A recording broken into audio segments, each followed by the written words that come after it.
There we go. Hold on. Are we live?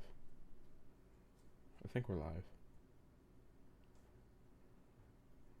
I don't know.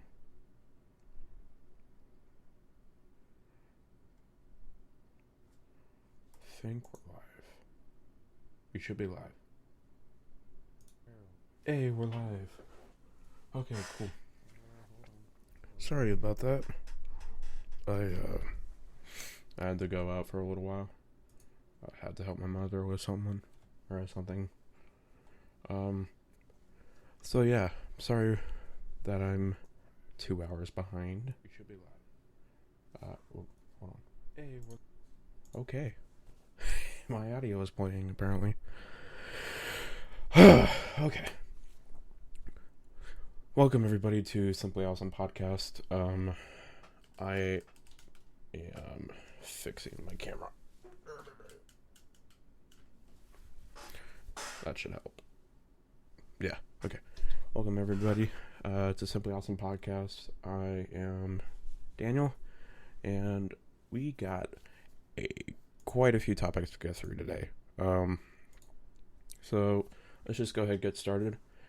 So this is a big one I didn't expect to see. Have you guys heard of Fable, the video game? Yeah, well, Microsoft cancels Fable Legends, which I believe was their RPG or something. I don't know. I don't remember. Microsoft cancels Fable Legends and mentions proposed closure of closing iconic game studio Lionhead. This is on Kotaku. And basically, the Microsoft decided that they're thinking about shutting down the studios after thinking hard and everything, and they're going to be closing Press Play Studios in Denmark, as well as Lionhead Studios, and development of Project Knoxville. Basically, it says right here, they've been fortunate enough to be working with the people that are smart enough and blah, blah, blah, blah, blah. They don't want to do it, but they have to. Microsoft has responded with this official statement saying that we aren't sharing additional details today. Beyond that, we have ceased development on Fable Legends, and we're having discussions with employees at Lionhead on our proposed closure of the studio as well. So, Fable is a huge franchise. It showcased Fable 1 on the Xbox 360. You know, the one with the red ring of death? Not Fable Legends. But yeah. I can't believe this is coming to an end. I mean, it should have came to an end in a good way. Is Fable Legends their RPG? Fable Legends is a canceled cooperative action role-playing... Yeah, it's role RPG. Garage Door. It was going to come out on Windows and Xbox One. And it looks like it's not happening. So, that's a terrible thing to see. I always hate it when a video game ends up not, coming out because of either nobody wants it, or they run out of money, or it's just too much money to work on. I hate it when video games fall like that. Video games should...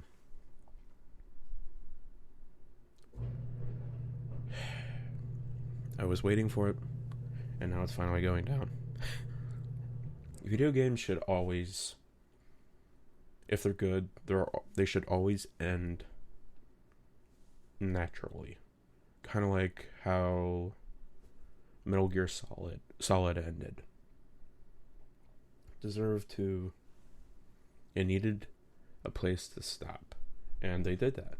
They planned it, and they released it, and it was great. So yeah. On to the next article. Moving a little fast. But yeah. On to the next article. Microsoft delays Windows 10 Redstone update again. So we've been waiting for an update to Windows 10 called the Redstone update for quite some time now. Basically, it was the first major updates since the new operating system. But it looks like it's getting shoved back. We were expecting new features. We didn't know which features, but Microsoft was open and saying that we had an update coming. It had some great new features. You had the ability to disable some Windows tracking stuff that you've been seeing all over the internet, saying that, oh, we are, I don't know, we're stalking you. You were definitely able to turn off some of the stalking stuff, but looks like it's getting shoved back.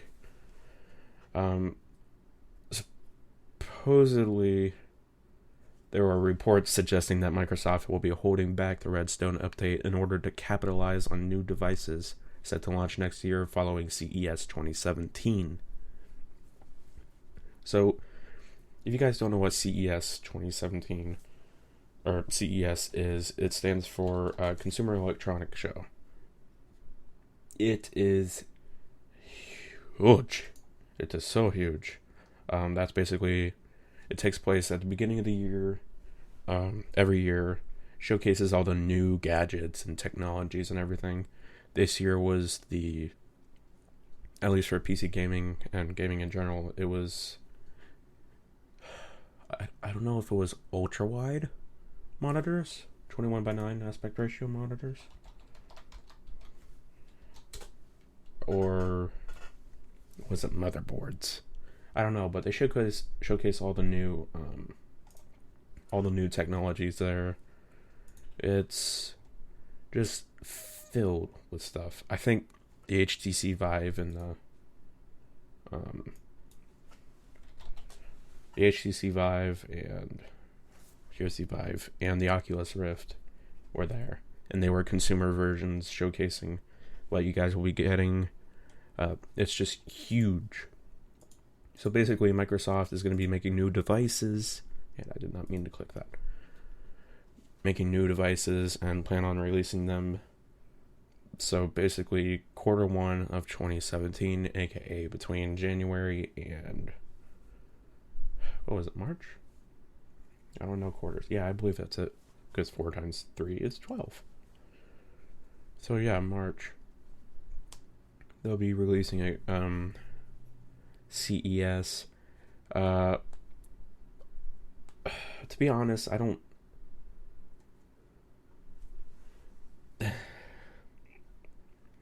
Microsoft basically wants to release. I'm actually reading this right off of it. Microsoft wants to push 2 or 3 big updates to Windows 10 annually. So every 4 months, they will push a new big update, showcasing something new. That's why they called it a service. It's not going to be like a big upgrade like from Windows 7 to 8. It's going to be Windows 10, and it's just going to stay being Windows 10. It's just going to get updates every now and then, every 4 months, and good updates. You wouldn't have to buy an upgrade thing again unless you want to upgrade the Pro version, but yeah. That should be interesting. The next wave of Surface products won't come out until spring 2017, unless Microsoft plans to introduce a brand new product line next year entirely.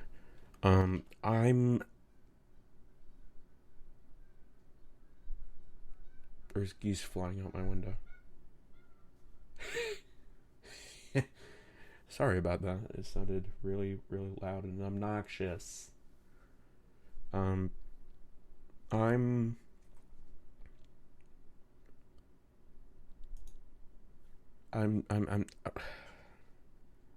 want there to be new features in Windows 10. Hold on.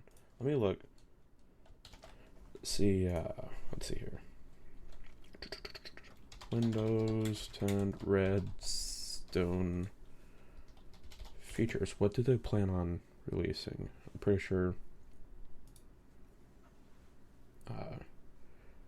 Windows 10 Redstone Continuum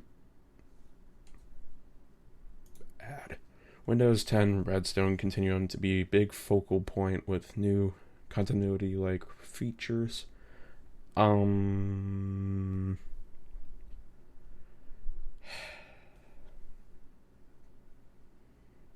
don't know what to think anymore, man. I want there to be like so much love in this, but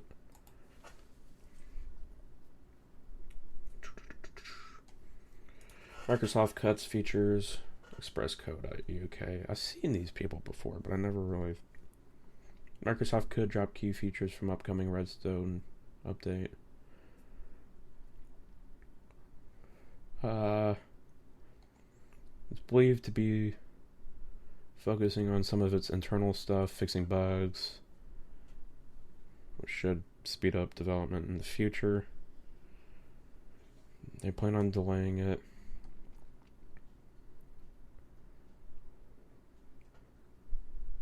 I don't know. I'm expecting something big, like, you know, not big as in like Windows 7 to Windows 8, but big as in, you know, power user stuff maybe. I'm not sure. Could be anything. Why do I have this article in the document twice? I'm looking forward to. I guess I'm just looking forward to getting free updates for Windows all the time now. I'm glad it's becoming a service. Don't know really what else to say other than I'm excited. However, I'm also upset. However, however this, however that, however all of it. If delaying it means I'm not going to get a flawed release like Assassin's Creed Unity was on PC to where it's unplayable. Here, let me find a picture for you. Assassin's Creed Unity. Images. Glitches. Well, here you go. This person has no face. In fact, they have eyeballs and teeth and hair, but no face. It's one of the most it's one of the worst releases ever in gaming history. It was a flop, man. It should not have happened. Yeah. Looking forward to a day where video games are not flopping, you know? Okay. On to the next topic. Rise of the Tomb Raider patch adds DirectX 12 and fancy new NVIDIA VXAO tech. Okay. For those of you that don't know what DirectX is, it's basically the programming library / code that is behind letting games that are 3D, pretty much every 3D game on PC uses it. It's like creating a link between the gaming hardware and the code. It's what makes the game run, basically. So DirectX 11 is the current, I believe, DirectX 11.2 for PC. It only runs on Windows. That's the current, and DirectX 12 is coming soon, or it's out now, and it has the ability to link two different graphics cards together. It has brand new technology in it um, two different graphics cards, that is. So like you could link a NVIDIA GPU and an AMD graphics card, and they would work just fine together if the game is programmed for it. Well,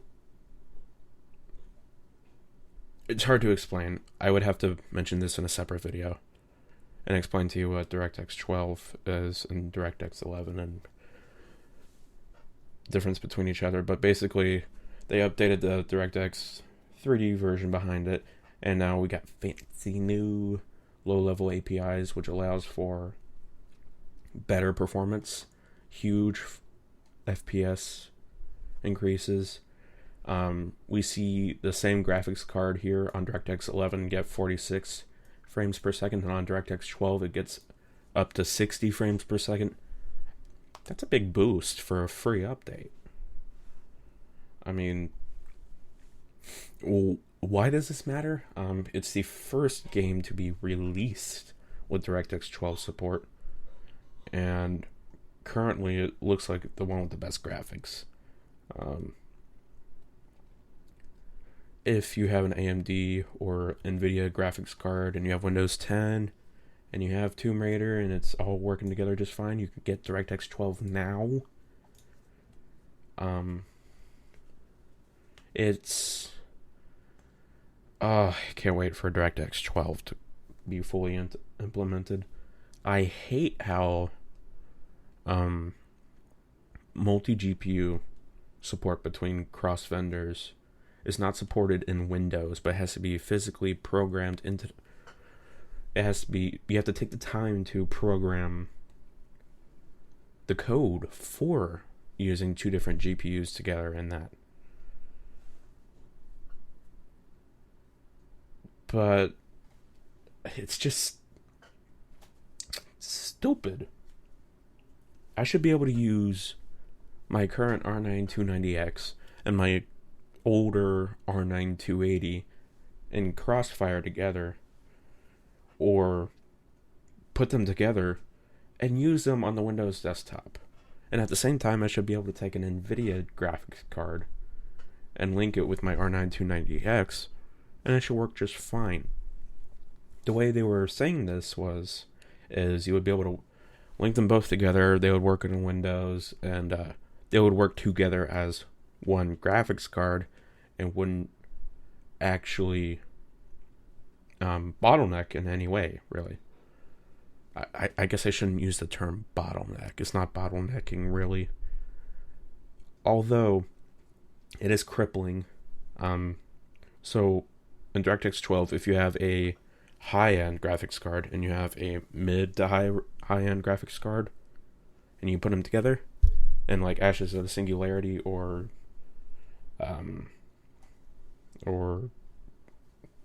Rise of the Tomb Raider, good lord, why did I not?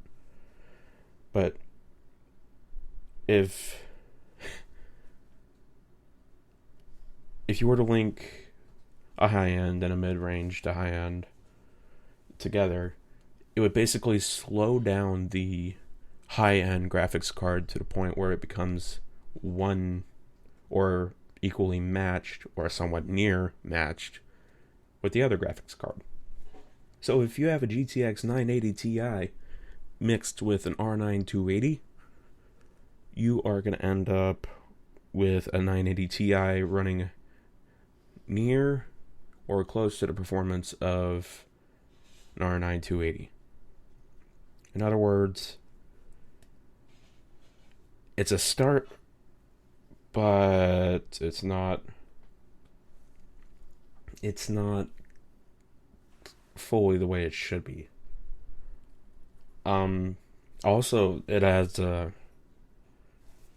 this API basically squeezes more performance out of CPUs as well. It's not just graphics cards. I mean, I don't know how they do it. I would like to see the code behind this, like not post it anywhere, but see how they do it, how they link everything between it. It's pretty freaky science, but yeah, if you guys want to go ahead and check this out, it's on PC World. Should I start linking things into the description? I don't know anymore. Okay. I let me know if you guys want me to link everything into the description. Let me know so I can just add it every time. But yeah. So next up, gotta mention good old NVIDIA. For those of you that don't know, NVIDIA is a huge graphics processor manufacturer, and they also make compute processors using their graphics cards and various other technologies. And they're a huge pioneer. They're up there with Intel. They're up there with AMD. They're up there with Qualcomm. Actually, they're probably bigger than Qualcomm. But oh goodness. And they start. Well, they already started, but the rumors for the next series of graphics cards are here. So the huge rumor of it's rumored to launch in May. Yeah. It also is going to be based on their 16 nanometer Pascal architecture. The name is supposedly going to be a GTX 1080, which I don't know if they are going to name it that way, but I'm not sure. I'm going to go with maybe. It uses a full GP 104 GPU with 2 times the performance per watt and 8 gigabytes of VRAM. We're starting to get into more hardcore gaming. Graphics are going to be more demanding. We're starting to get into 4K, soon 5K, and high refresh rate 4K monitors. We're going to end up getting consoles that are going to be 4K soon. Well, not soon, but within the next decade or two. Actually, I'd like to see not 4K, but 5K if they're going to do that. But yeah, here we are. They're expecting keynotes. They're saying that it's going to be launched in May at Computex. It's based on their new Pascal GPU architecture, which is 12 times faster compute-wise than the previous Maxwell interface, or Maxwell architecture. Notice I said compute performance and not graphics performance. This is where I expect to see 4K monitors come to life. You'll see them everywhere. This is when this will become new. Instead of it being... Oh, that's right. I remember seeing somewhere they're not going to call it a GTX 1080 due to the fact that it's 1080 it mixes with 1080p. So they're probably going to change it up to a new naming scheme. I'm not sure. However, the 4K DisplayPort 1.3 enabled Pascal GPUs should be coming in May, along with AMD's variant of DisplayPort 1.3 Polaris GPUs. And this article gets pretty in depth, saying that there's possibility of Pascal GPUs to feature a single 8-pin connector, which is pretty intense. I'm not gonna lie. Here's the roadmap. Pascal is I was gonna say I read that wrong. 2 times the compute efficiency compared to Maxwell. This is basic. Image of a Quadro M6000 with full GM200 core power is supplied through a single 8-pin connector. There it is. This sucker is gonna... They're saying a single 8-pin can suck 150 watts of power, while a 6-pin can suck 75 watts of power, which is the same as the PCI Express slot. Pascal is known to deliver more than 2 times the performance per watt, which means that efficiency is going to go up. You got some specs that none of you are going to care about, but people that are enthusiasts like Jay's 2 cents, Barnacles, Linus Tech Tips. I'm still researching this stuff. I still don't know what it means, but I know that the more transistors you have, garage door, the more transistors you have, the more performance you're going to get. But that doesn't always mean the case. 32 gigabytes of HBM2, which HBM is high bandwidth memory. AMD released it with their Fury graphics cards as full 4 gigabit per second, 4096 gigabit per. I don't remember. It has a really wide memory bus. There's so many numbers going through my head right now. I'm just thinking what the price will be. Because if this is when 4K is going to be coming mainstream. I can't wait. I so can't wait. The GM200 GPU will. What? What we know so far about NVIDIA's flagship Pascal GPU 100 GPU. Alright. Let's get through this. We know it's called Pascal graphics architecture. We know it's 2 times per watt estimated improvement over Maxwell. We know it's going to be launching in 2016, possibly the second half, aka quarter 3. DirectX 12 feature 12.1 or higher. It's going to be successor to the Titan X and the GTX 980 Ti, which is the current generation high-end graphics cards.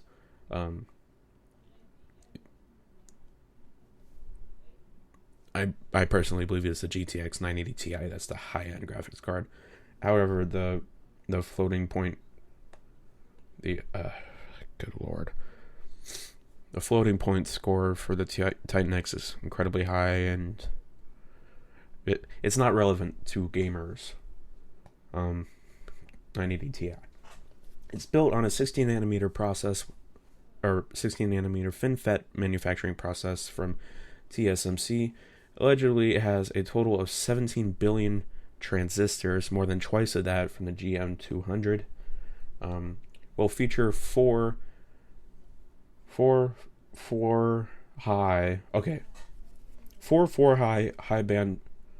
bandwidth memory, 2 stacks for a total of 16 gigabytes of VRAM, and H-high stacks for up to 32 gigabytes for the professional compute SKUs, aka the Quadros. Features a 4096-bit memory bus interface, same as AMD's Fiji GPU powered, Fiji graphic cards. You know, the Furies, Fury X, Fury X, Fury Nano, and the Fury. Features NVLink, which is power. You don't care. Supports half precision FP16 compute at twice the rate of full precision FP32. So fast compared to what we have now. There's not going to be a shortage, hopefully. Currently at 40,000 chips for February 2016. Holy crud. This is getting pretty intense. Here's the 980, GM204. Here's the 980 Ti, Titan X. Here's a possible 1080. It's using a newer architecture along with the next generation Titan. Up to 17 billion transistors in the Titan. Core count is not going to be said. RAM amount, or VRAM amount for the 1080, 8 gigs. Good lord. And the Titan will have HBM2, which I could see being massive,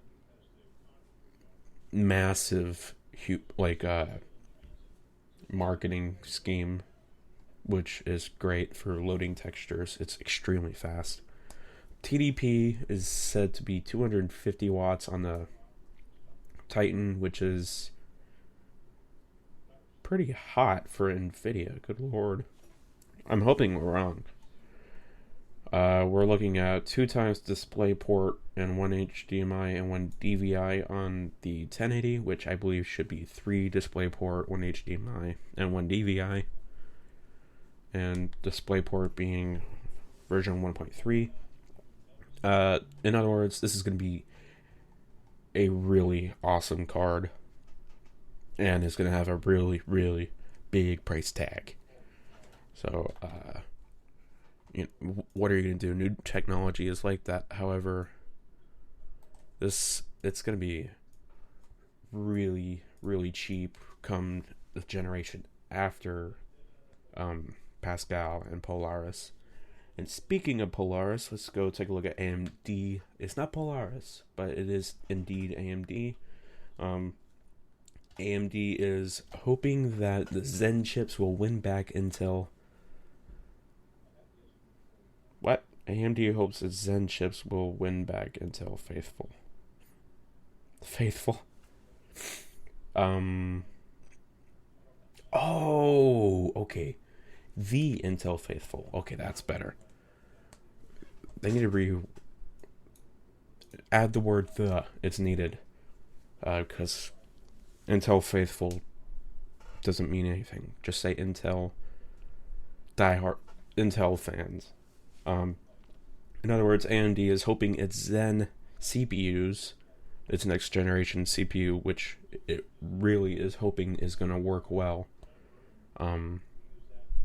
There's no competition right now. It's Intel versus AMD, and Intel is winning by a landslide. AMD CPUs are quite old. I mean, their latest generation CPUs that are out currently are just slightly overclocked APUs compared to what they had before Garage Door. And their FX line, which is solely CPU, they just have a 5 Garage Door going down, a 5 gigahertz overclocked 8350, which is called the 9590 for some reason. But yeah, PC enthusiasts prefer either AMD or Intel. I'm both. I like technology. I like it all.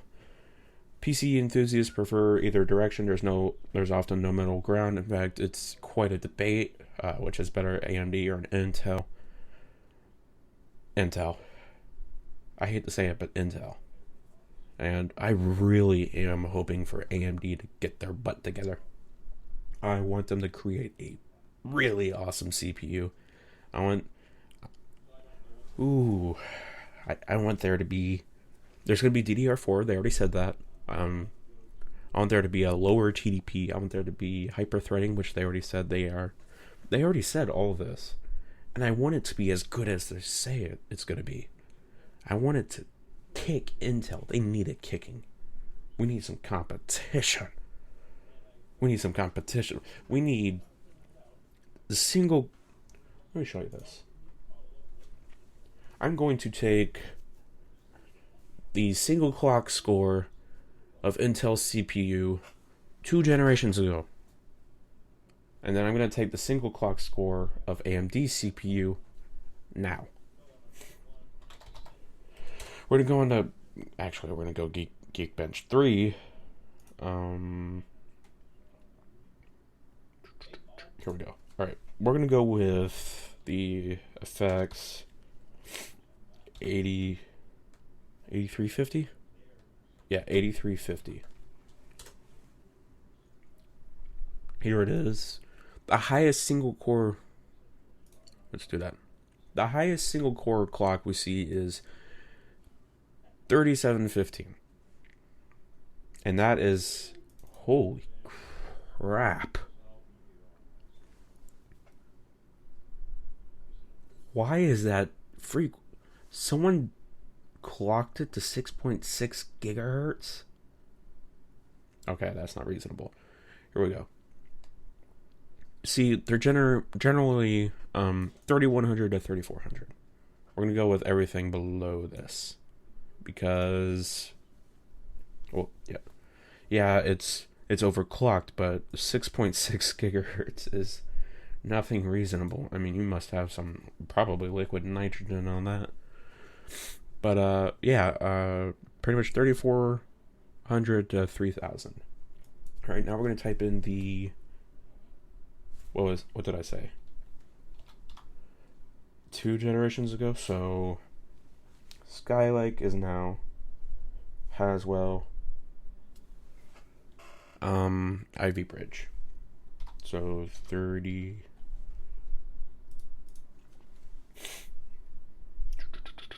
Let's go on PC part picker. Start a new list. Choose a CPU. We're gonna go. There we go. We want Ivy Bridge, and we want the i7 3770K. Is there a 3790K? It looks like that's the best we're gonna go. So the i7 3770K. This is before I actually read it all. 2 generations ago, it's equal. Let's take a look at the 4790K. A huge bump. We're getting single core scores way up there in the 6,000. I forgot to do that for the 3700K. Hold on, let me do that. Or the 3770K. All the way down. 5,000. Now, for giggles, let's do this current one, the 6700K, which is Skylake. And I added a period. That's going to annoy me. And let's go ahead and do that. And boom, 7,000. There is a huge single core score. And I am hoping AMD Zen is going to get so good. I hope it's going to kick Intel right in the crotch. Intel needs a good kick in the crotch. And, yeah, I need some enthusiast. I need an AMD CPU that is considered enthusiast base. Enthusiast base. I need Zen-E. I want AMD to come back. I don't want them to die. They've been so much into just overclocking chips and rebranding them. Well, it's not rebrand. It's it's rebrand. Something I uploaded on. Did I upload it today? Yeah, it got uploaded today, and it should be up publicly Monday. Is a quick video, very quick. I think it's less than a minute, but there's nothing to really showcase. Android N, the next version of Android, has been announced and released, and in fact, I have it on my phone. Slightly buggy. In fact, it's buggy. It's pretty buggy. Half the apps just crash. So here we are. It's released. They released the images. You got a beta program. Some of the features are multi-window support, aka split-screen multitasking. Great for big phones like this one. I mean, if you have 6 inches of display, split screen is fantastic. You get direct reply notifications, which are right. It's hard to explain how they were before, but you would pull down and you would press reply, and then you would have a field open up, but it stopped everything in the background. Well, now we can finally direct reply, and it's there's a whole new API for developers. It doesn't stop things in the background. It's right there. It's right in the notification. It it was wonky and marshmallow, man. Um, Along with this, you get bundled notification handling. I don't know what that is. Oh, oh, so that's what it is. Basically, if you get a bunch of notifications and like from one app, and instead of there being X new notifications or a bulk list of items, you would basically have one notification and it'll list every single one inside that notification. Um, so if you end up, I don't know, having multiple emails you want to delete, you just swipe down and you press that delete all button and it'll do it. Um, it features Java 8, version 8. Uh, there's also picture-in-picture mode, which will be coming out in the final release. Thank God. I want some picture-in-picture YouTube while I'm texting. I can watch a YouTube video. That'd be fantastic. But like this is a developer preview.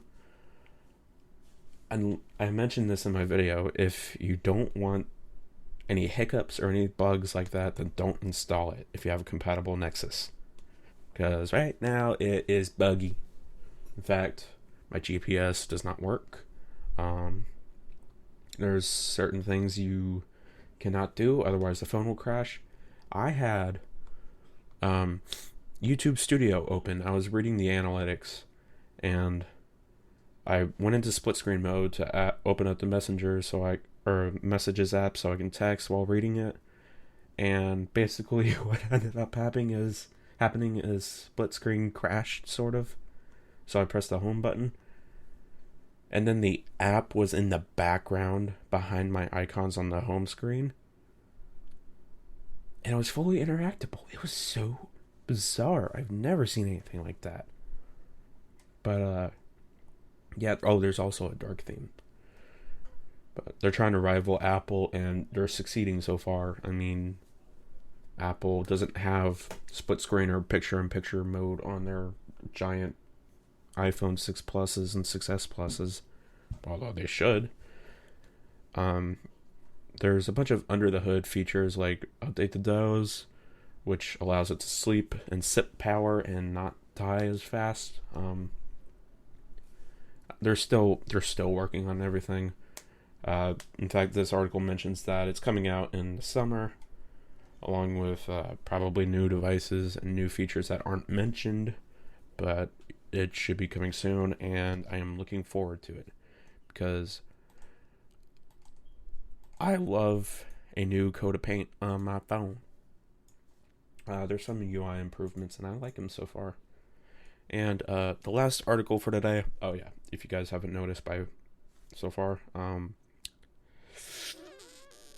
Denzel hasn't been here.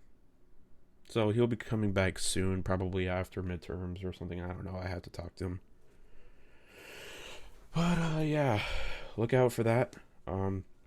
Last article today is on Mac rumors, and Apple sends invites out for the Let Us Loop You In media event for March 21st. I have my calendar set. I am looking forward to it, because we are looking at the possibility of new devices, which is actually, there's no possibility. It's happening. They're looking at new version of the iPad Air called the iPad Air 3, because iterations. Hashtag iterations. Looking at the new version of the iPad Air, possibly.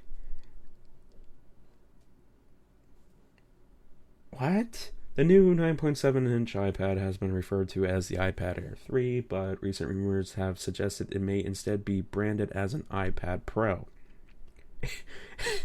The device is said to include many iPad Pro features like a 4-speaker design, smart connector for connecting accessories, display improvements for Apple Pencil support. I better see some 3D touch on them new devices. I know they're going to be releasing a possible 4-inch iPhone. I will be watching this live, along with any other devices, or any other, what's it called? Press press conferences. I'll be watching this along with any other media events, such as Google, Apple, Microsoft. I'll be watching them all. So yeah, I look forward to this. I'm hoping they announce new Skylake processors in MacBooks. I pray to God that the MacBook is the prototype MacBook fanless one ends up getting better, because it was a prototype and should not have been released. But yeah. If you guys wanted to, go ahead and leave in the comments if you guys would like to have the links to all these articles.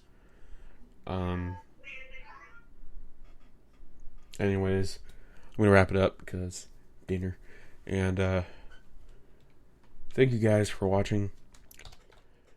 If you like this podcast, go ahead, leave a like down below. Go ahead, check out Denzel's channel on his side, and don't forget to subscribe for more podcasts and videos like this. I shall be releasing a video before the Apple conference, or the Apple thingy media. Why am I so dingy today? But yeah, I'll be releasing a video before the Apple conference about what I expect to see, what I want to see, and whether or not I will be getting any of it, which is probably a no. I'm pretty much parted my ways with Apple, except for computers. I do like their laptops and their 5K iMac, but that's about it. Anyways, thank you guys for watching, and I shall see you next week at 4 p.m. my time, 2 p.m. his time. So I shall see you then. Bye. All right.